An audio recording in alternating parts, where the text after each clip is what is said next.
G'day world, Chris Hogan coming to you live from Me Media Studio here at Burleigh Heads for episode 75 of Get Fact Up.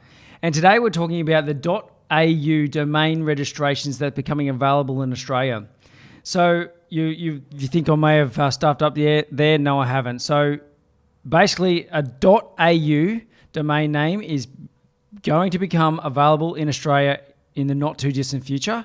And that means it's going to compete with .com.au and .net.aus and the like. So on April 2016, the board of AUDA, A-U-D-A, approved a second level domain name registration, the .au, known as direct registration. So that'll allow people to register the likes of yourname.au. Essentially what this means is it's going to create more competition.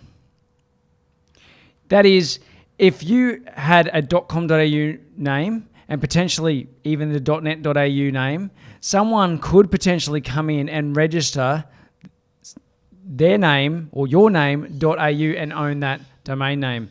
And there's some policies that they're putting in place to try and prevent that, but it is a little bit scary and it looks like money grabbing. In October 2017, AUDA published a document post their board meeting, which tried to outline the development of an implementation policy for direct registration and policy reform.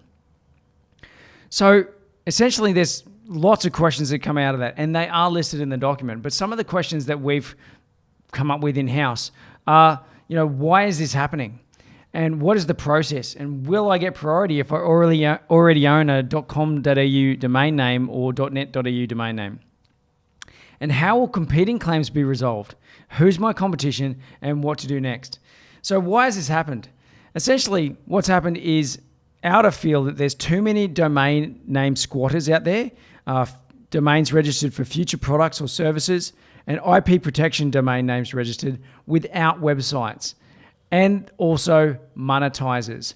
Those actually using those websites to put ads on and maybe even just to resell, which is much like a domain squatter. So AUDA can actually see what's going on with regards to their registrations and websites that exist and feel that essentially they need to create probably more competition. Well, again, it's going to create a bit of a debacle, I think, for all of us. So we need to be prepared. So the process is that there's three fundamental principles that underpin the .au domain name registration system. That is, nobody actually owns the domains. There's no hierarchy of rights, and it's first come, first serve. So a registrant never owns a domain name, you're only licensing it.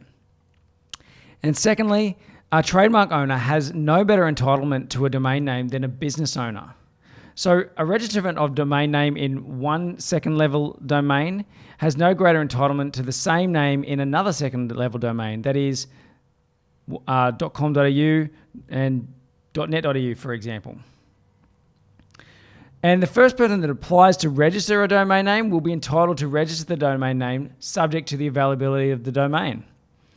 So who will get priority if there's two different people that own same name, different .com.au or .net.au? Essentially, they're going to have to go through a selection criteria, and they're thinking it's probably something to do with the amount of time that you own the domain. Otherwise, it could end up in a lottery, and that's going to be a little bit sketchy, we think.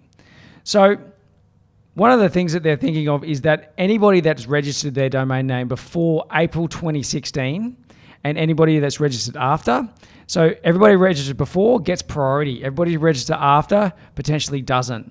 Okay, so if you've registered your domain name .com.au, after April 2016, then potentially anyone could come along and purchase the .au domain name, which is exactly the same as your brand name, for example.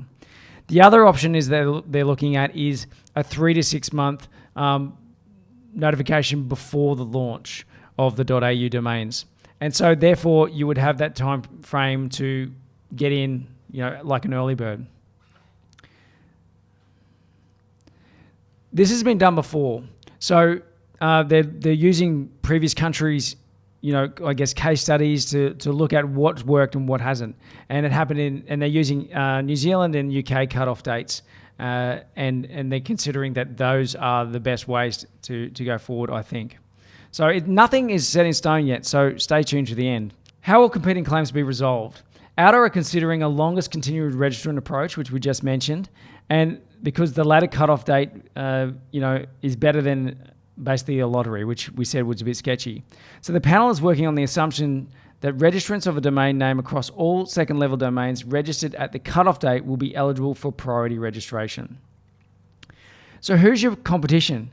Well, essentially, anybody with a second-level domain, that is a .com.au domain, .net.au, .org.au, .asn.au, and .id.au.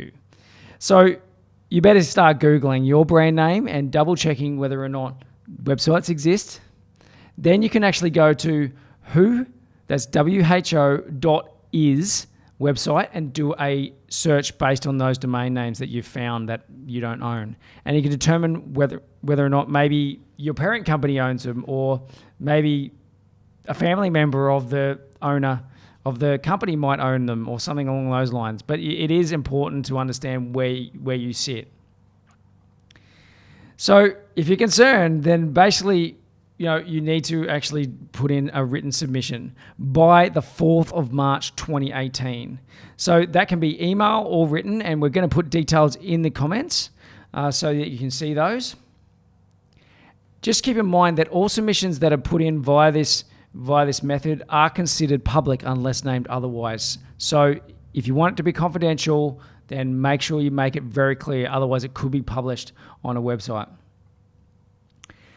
So if you think the registrant is not eligible to hold the domain name under the domain name eligibility and allocation policy rules for the open second-level domains, breaches of the prohibition on misspellings policy, then essentially you can submit a complaint.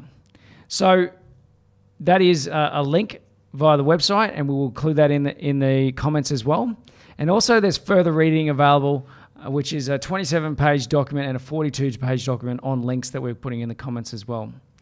So essentially how we feel is that should this happen, which it looks like it's going to, then we need to be very diligent and make sure we know that what domains we own, what domains are owned by others, whether or not we have priority based on when we registered them. Was it before 18th of April 2016? And it's very important that we don't get complacent about whether or not we own a trademark for our domain name, so therefore we're going to be okay.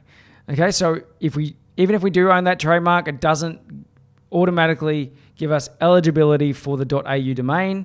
We should be there on the day for the early bird 3 to 6 months before potentially registering our domain name. So guys, if you've got some comments and concerns, we'd love to hear them. I'm sure everybody's going to be kicking up a bit of a stink about this. Make sure you put in your opinions on those on that email that we provide, and also the written, and make sure that we're heard, okay, as a community, because we really want to cover all bases. I mean, we, as in the Australian community, want to cover all bases and make sure that this doesn't turn into a debacle, and also that basically you lose your brand name to someone else. I think that's about it. It's a bit of a headful, a bit of a mouthful. I'm sorry if I confused you. If you do have any questions, by all means, get in touch. I'm happy to answer them. I've read through all of the documentation in the last 48 hours, but it is a little bit confusing. So by all means, give us a call. Thanks for watching Me Media's Get Fact Up. It's available on memedia.com.au. It's also available on our social channels. That's YouTube and Facebook. Cheers.